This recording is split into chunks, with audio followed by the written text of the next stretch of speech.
there's a saying that our toughest opponent in boxing is actually ourselves. Now, we study our opponent, we study tape on them, we study their style and how our style is going to clash or match with theirs. And of course, we have to put together a game plan. But the mindset around all of that is really to go in to fight your own fight.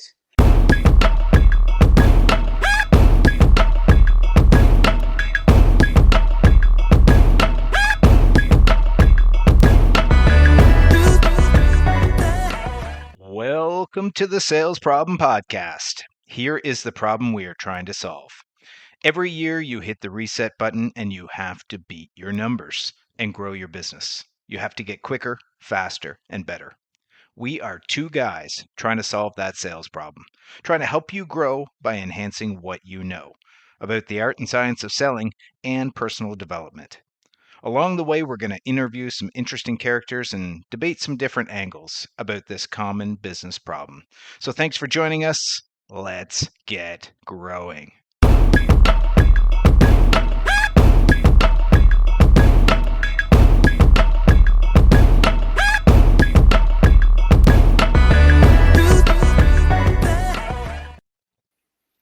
Welcome back to the Sales Problem Podcast. I'm your host, Daniel Burns, and joining me is the fierce and feisty Steve Comerford, my co-host. Steve, how you doing?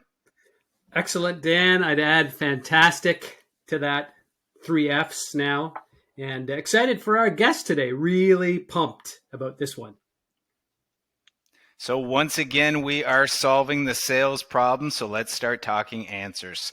And I've got a question for all of our listeners. Are you ready and are you prepared to fight for the growth that you want in your business? We know that all industries are getting more and more competitive, and you have to go out there and fight for your market share. You have to fight off the competitors that are looking to take your best clients. And it's a dogfight out there, and we need to go into battle and look to win new business if we want to grow. So today I'm excited about our guest. She's a female boxing champion, and she's the first Canadian female ring announcer. She is Yvette Raposo, and she is going to give us a master class on how to find your fighter within. And so we're so excited to have her on as a guest. The gloves are coming off today for our listeners. We're going to jump straight into the ring and put Yvette on the hot seat. Yvette, welcome to the Sales Problem Podcast. How are you feeling right now? Thank you both for having me. Feeling great. Similar to Steve, fantastic. Ring the bell, right, Yvette? Ring the bell. Let's go. I said, where's your bell? Ding, ding, ding. I want to hear it. That's like the Pavlovian, what's it called? The salivation response, call response. Pavlovian response. You got it. One correction, so Yvette, okay. Dan. First female professional ring announcer in Canada. Wonderful. So let's just give our listeners a quick overview of your background, Yvette, and how you got to this point in your career.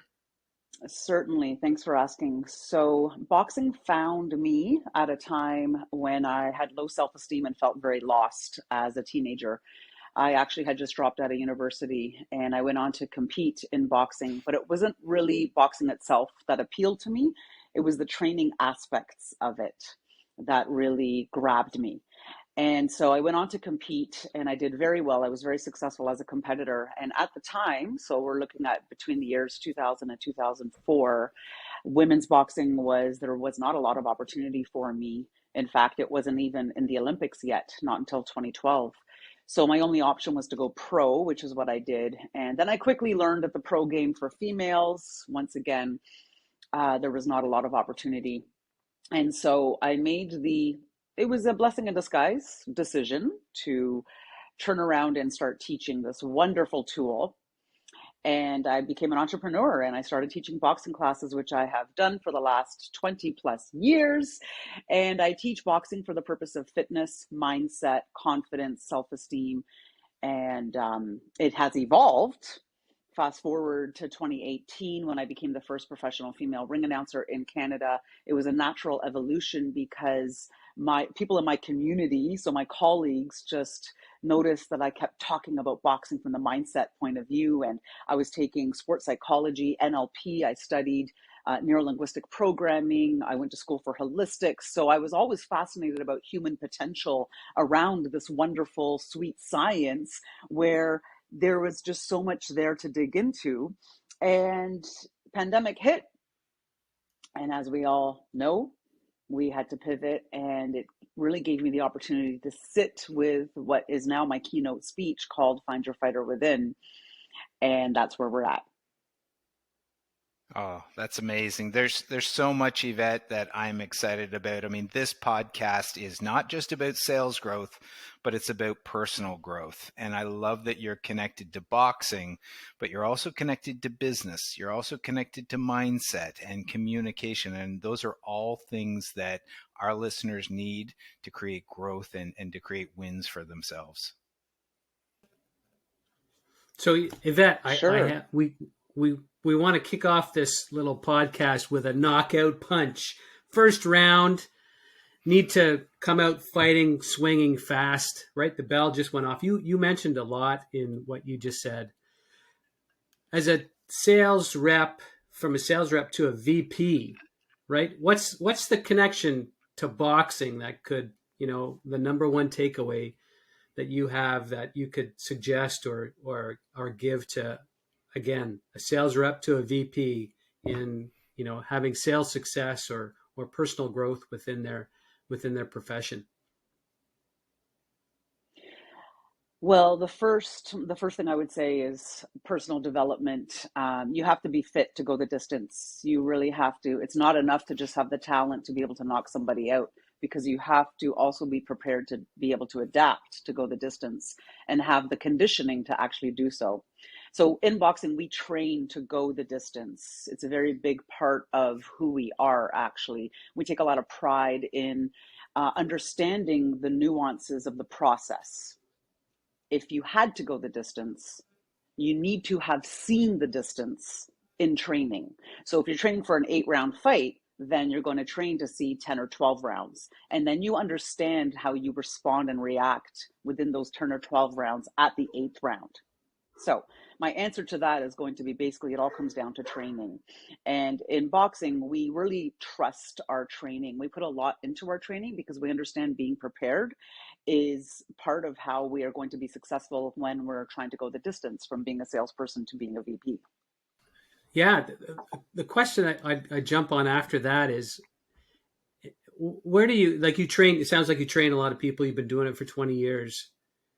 Is there something to get that person to the 10th or 12th round? Like, I'm sure that you see a lot of reluctance after you get to 1 or 2 rounds, and then they say, "Wow, that's it, and that's enough for me." But is there a secret sauce to getting them past that second, third round so that they can get a little bit farther down farther down the rounds, as you said? Well, motivation has a big part to do with everything that we do. Now, when you Hmm. understand what you're doing and why you're doing it, that's where you understand where the motivation lies. So I'm also a personal trainer, first and foremost, and I help people with their goal setting first and foremost. And boxing just happened to be an extra special sauce that I have that has actually become a big part of my evolution, because I speak in boxing language. And, a lot of my clientele are executives. They are high powered people who have AAA personalities and who are ambitious, and they want to understand their own performance. So I'm already dealing with people who are motivated. And if they're not already highly ambitious, they're coming to me because they know they need help. So first of all, knowing that you're open to receive advice, knowing that you're open to want to work on being better. If you're struggling at the second round, then you have to ask yourself, okay, and I bring it back to fitness. Once again, I bring it back to, do you have the energy? Do you have the right kind of energy to get you through? And let's go back to the basics. nutrition, diet, exercise, mindset exercise, relaxation time, downtime. These are really key elements that are going to help set us up for success when we're trying to go into the seventh, eighth round. So to answer your question, I might tap into the lifestyle, just what's going on lifestyle wise. Sleep is another one. And then from there, we can get into the motivation, because people aren't going to be motivated if they're feeling like crap, really. You bring up so many great points there, Yvette, and I love the idea of going the distance. And it's so applicable for, people that are selling, because you have to sell all year long. To make an annual budget, it's not just a day, it's not a week, it's not a month, it's a long haul to get that year to actually grow year over year. And I loved, what popped into my head is preparation creates separation. I love that saying. And, your mindset is a big part of it. And I want to share with our listeners that I've actually trained with Yvette. So she kicked my butt through a full session. And one of the things that I made a connection to while we were boxing is I didn't realize how much of a mental workout it really was. So I was trying to coordinate my brain so that, I could throw combinations. And so my mind was working, but I also didn't want to get smacked in the face. So I had to make sure that I was thinking about moving out of the way at the right times. And also, I couldn't believe that I had to shut my brain off at different times. There's times where you just have to stop thinking and you have to react. So I wanted to ask about mindset specifically. Are there a couple things from boxing that you think leads to business growth when it comes to mindset? What would you suggest people focus on for the mindset piece as it connects to your world? Certainly, there's a lot I can pull from the boxing ring in relation to mindset. But for the purpose of bringing it back to our own personal performance, it really does come down to personal performance, win or lose.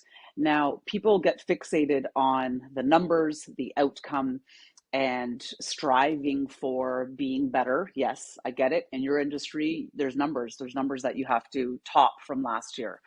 Now, sometimes we can overfocus on the win in boxing. But what I love about the approach that we can take in boxing is that it really comes down to personal performance. So win or lose, we're going back to the gym. You have a fight on Saturday, win or lose, you're back in the gym on Monday, working on things that you want to improve, because the feedback that you're receiving from the actual performance, from the fight itself, is what you need to know in terms of working on what you want to improve. And you won't know what to improve until you actually perform. There's a saying that our toughest opponent in boxing is actually ourselves. Now, we study our opponent, we study tape on them, we study their style and how our style is going to clash or match with theirs. And of course, we have to put together a game plan. But the mindset around all of that is really to go in to fight your own fight. Now, I don't go in there thinking that I'm going to be reacting to what my opponent is doing constantly. Of course not. I can't do that, because I'm going to be petered out. I'm going to tap out. I'm going to get tired, and I'm going to get frustrated fighting my opponent's fight. I go in with my game plan, and that's the mindset of the confidence. Once again, back to confidence in what you know, trusting what you know because of your training and your preparation. And when you can go into a situation feeling comfortable and confident with what you know, then you can have a relaxed approach to what you're doing. And then your client feels relaxed as a result. I'm curious, Yvette. One, we haven't worked out together, so I'm a little nervous on that part. But I imagine I could learn a lot from you. My question is around your presentation, right? You had to get up in front of a ring, front of a crowd. It's a lot of energy. There's a lot going on, right? And if you relate that back to, you work with executives, they're motivated, but they're not all great communicators.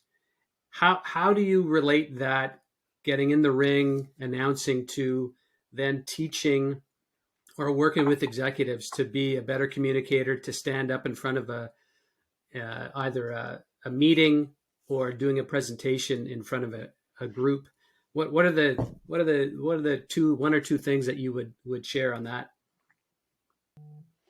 When I first started ring announcing, it was an interesting transition because I was already comfortable inside of the ring as a fighter. And then now training to present myself as a ring announcer was a whole different role, obviously. And I decided I would hone my skills around using elements like storytelling, improv, and I took voice lessons, knowing that I wanted to fine tune different skills that I hadn't necessarily focused on before. And so when I showed up for my first ring announcing event, I I learned very quickly that you need to meet people, meet your audience where they are at. And this is not about you. When you're presenting, it's not about you. It's actually about your audience. It's actually about your client. It's actually about the person that you're trying to sell to. It's about their feelings and the messages that they're receiving from your communication. So it's really important to understand what the audience, what their feelings are, and how you can speak to that. And it comes down to just knowing your product and knowing your information, knowing your message. And that all goes back to training camp. How I'm curious. I don't know. Getting into a ring and doing that. Like, are there nerves? Are you nervous? How do you deal with that part? Oh, I was more nervous with my ring announcing debut than I was fighting, actually going in against somebody who was trained to take my head off. I was more nervous Really? as a ring announcer. Yeah, and in boxing, we talk a lot about this. So good thing I had tools to fall back on that I learned from my training in boxing, which is, it's normal to feel nervous, right? To accept and understand the nervousness and just learn how to channel that, channeling that nervousness into excitement and understanding, and not letting adrenaline take over, because that's a beast. Once you let adrenaline take over, that will tire you out once again. So it's really understanding that nervousness is normal. And in fact, if you're not nervous stepping into the ring, you need to turn around and reconsider what you're about to do, because nervous energy means that you care about what's about to happen. I like that. Love it. Now, I have to say, you talked about mindset training.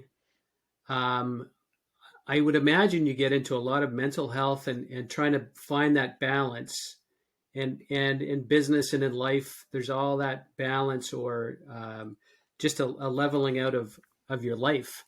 Is there anything you want to share there about boxing, your training, and how salespeople can find that balance a little bit more, or how they can take care of their mental health?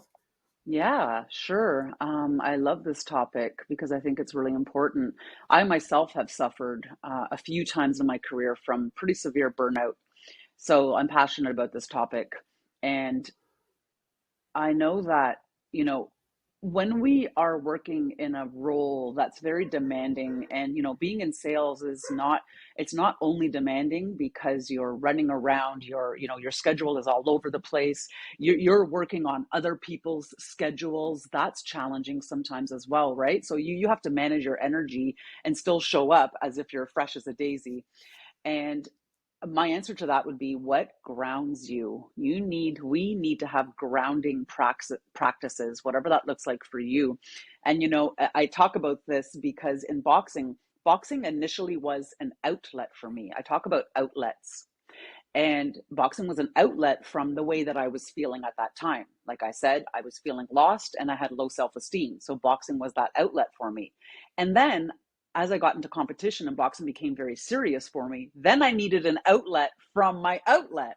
And so I started to write. I actually write poetry, and I write poetry about boxing.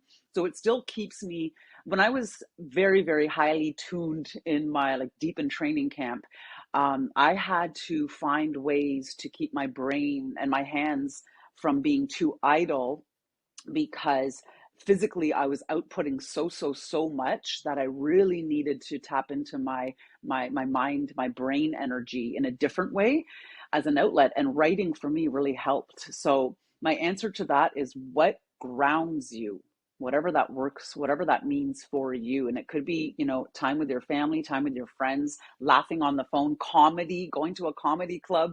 What grounds you? Could it be 10 minutes sitting in your car listening to a positive mindset visualization? I do that all the time. I'm a queen. I'm the queen of grounding exercises while in the car, parked, of course. Oh, that's super. Thanks for I'm sharing really that. excited.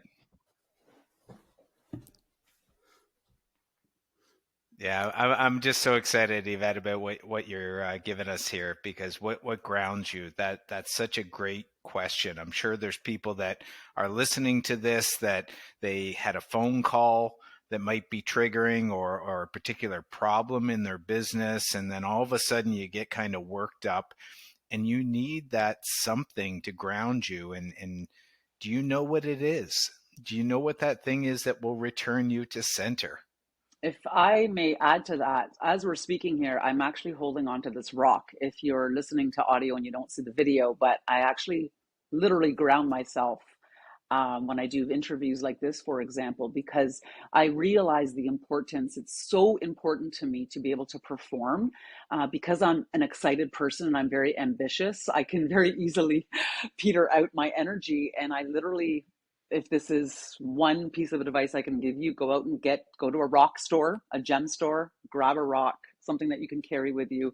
And it's great for self-defense too, if you ever needed it. And I'm just joking. But literally ground yourself with actual grounding material. I think that's great. And energy is such an important topic too, because I'm sure there's people listening that when they get home, sometimes feeling like I just have nothing left, but then not knowing how to restore their energy, beyond that point. And sometimes we just distract ourselves instead of renew ourselves. So you mentioned storytelling, Yvette, which, in our podcast, we have a section called the train wreck story. So that's where we're going to head. And the idea here, Yvette, is that, you go out there, you've got all the great intentions, and then life just, punches you in the face. The sales gods just sucker punch you. And because we're talking boxing analogies, it makes sense to use that. But is there a time where you just swung and completely missed? Tell us your train wreck stories, or how you learned some lessons the hard way. We all have failures in our life, but it's kind of fun to extract the lessons sometimes when you go through those stories.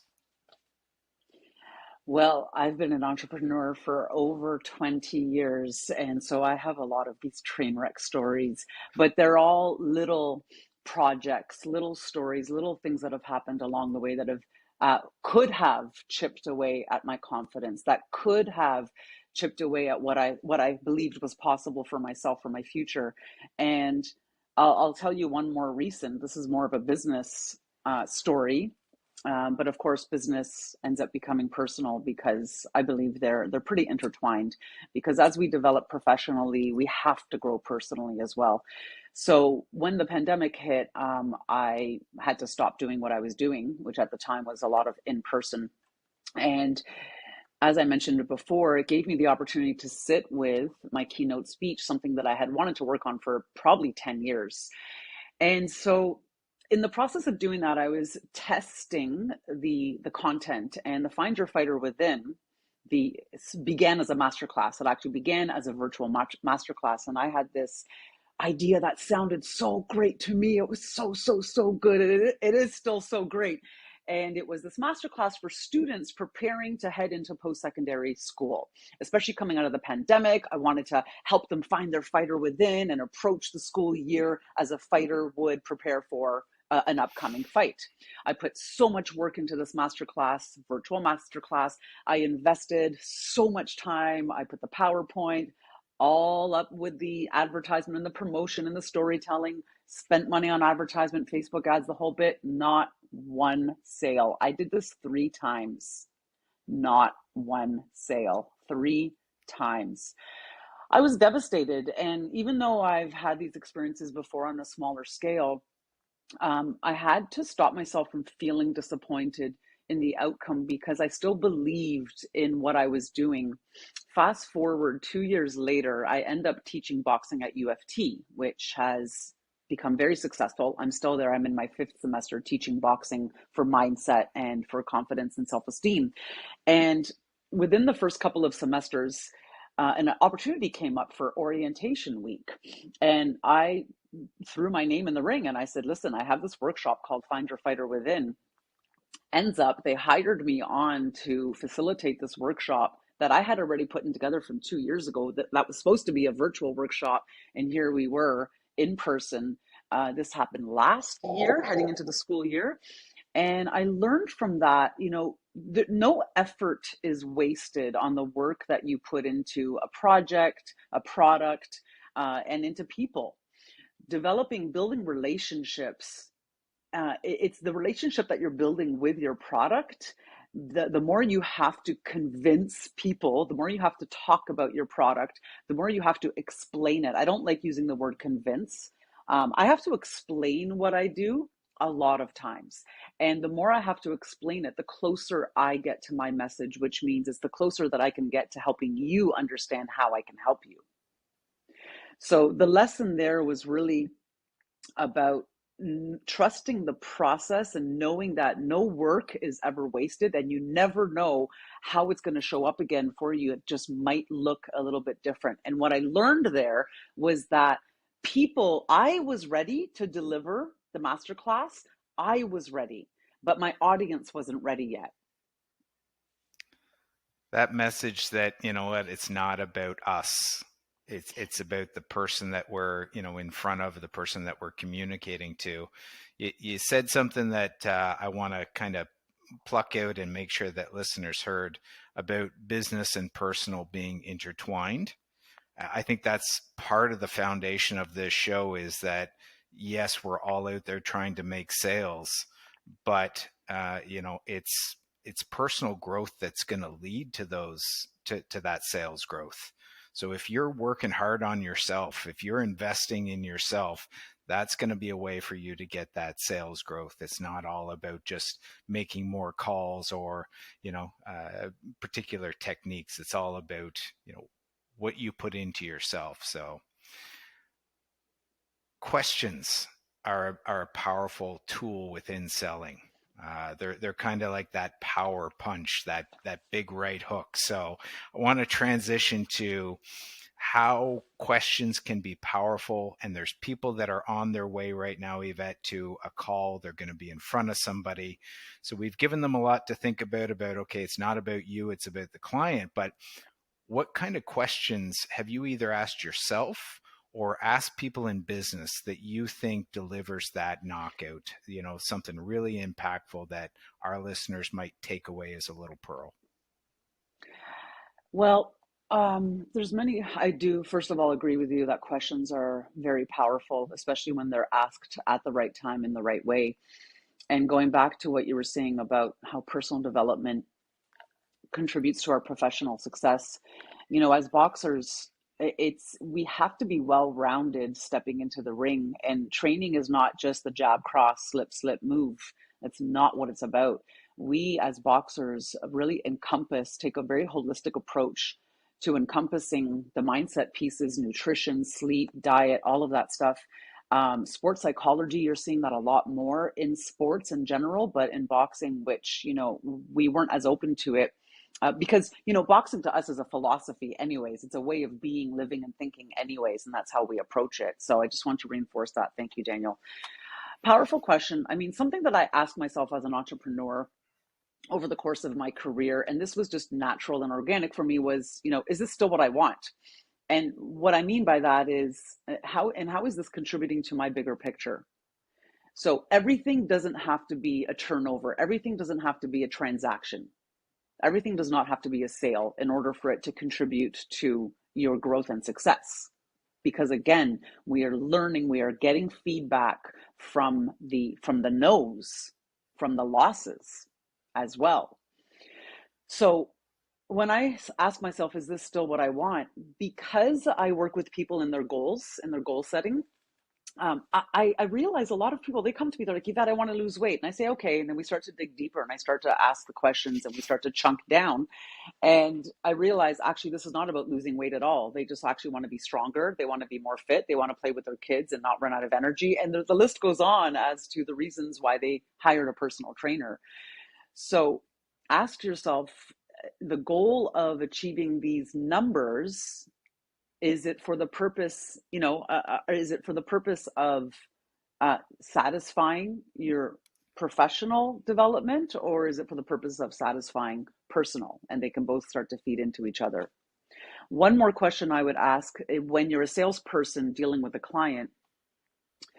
This is a very powerful question, and you might or might not want to even ask this because you might or might not want to know the answer, but you can ask your client, how will my service or product, how will you know when this is working for you? What is the evidence? Because that answer might be different for everybody. It's the same thing with my clients. I ask them, how will you know in this training, what we're doing together, how will you know that it's working? And what it does is it gives the client an opportunity to actually come up with their own solution, their own answers, which they know that they need help. They just don't know how they need that help. And you know that this product or service is going to help them. But if they can actually, there's a word I'm looking for, not rectify, if they can, there's a word I'm looking for, but if they can basically come up with it for themselves, then they'll be able to recognize when your product or service is helping them. And then they'll be aligned with, oh, wow, they were right. This product is making my life easier, better, more efficient, saving me energy, etc. Reconcile. That was the word. Reconcile was the word I was looking for in my brain. It came. We got it. Yeah, I think what I'm taking away is there is a long game, and you're thinking a few moves ahead. I think that's really important, that, we're not just doing things to get something today, especially relationship building with clients. It's a long-term relationship. You're going to have these clients for, 20, 30 years sometimes. So you have to do things with the intention of that long game in mind. There's a great boxing analogy that Gary Vee uses. I don't know if you've ever heard it: jab, jab, jab, right hook. And he says the jabs are the giving. So you have to give, you have to give, you have to give. Those are all the jabs. Then you earn the right for that right hook, where you can ask for something in return. But if we're not making those deposits, those little jabs setting things up, then we don't, we're not going to land that big right hook that gets that big customer on our side. Daniel, have you been listening to my keynote speech? Because that's one of my concepts, is the jab. Yep, it is working the jab 100%. I love that. I know who Gary Vee is. I didn't know that he used that analogy. There we go. We just set it up. Steve, I'm excited. Final comments from you. Yvette, one, I'm glad that you shared that you do poetry. Never thought that would come out in this interview. I love the fact around you fight your fight, win or lose. Yeah, you have to get up, and you've got a fight going. You've got another match coming up. You have to get back in the ring and keep going. And I love that we got into a little mental health and grounding, and your passion around that. So I really thank you for sharing that. So lovely conversation, and thank you. You're welcome. My pleasure. You certainly haven't pulled any punches here. From punches to poetry, we've covered it all. I think it's been Yvette Raposo for the win. I think you just got your hand raised, Yvette. So thanks for coming on our podcast. Thanks for delivering that knockout blow for all of our listeners, and delivering an exciting performance today. So where can our listeners find The Fighter Within and follow you and be part of all the wonderful things you're doing? Thank you, gentlemen. Just a reminder to keep your hands up, protect yourself at all times. You can find me I'm probably most active on Instagram. So it's my name, at Yvette Raposo. LinkedIn, same name, or you can visit my website, YvetteRaposo.com.